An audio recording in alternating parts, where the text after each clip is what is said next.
रक्षाबंधनासाठी माहेरी आली.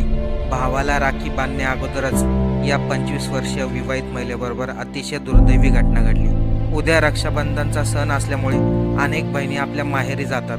असेच 25 वर्षीय पूजा देखील आपल्या भावाला राखी बांधण्यासाठी माहेरी आली होती. परंतु रक्षाबंधन होण्या अगोदरच पूजाबरोबर दुर्दैवी घटना घडली. नेमकं काय घडलं हे पाहू. त्या अगोदर चॅनलवरती नवीन असेल तर सबस्क्राईब आणि फॉलो नक्की करा. पूजा काशीनाथ पवार, वय वर्ष 25, असं या विवाहित महिलेचे नाव.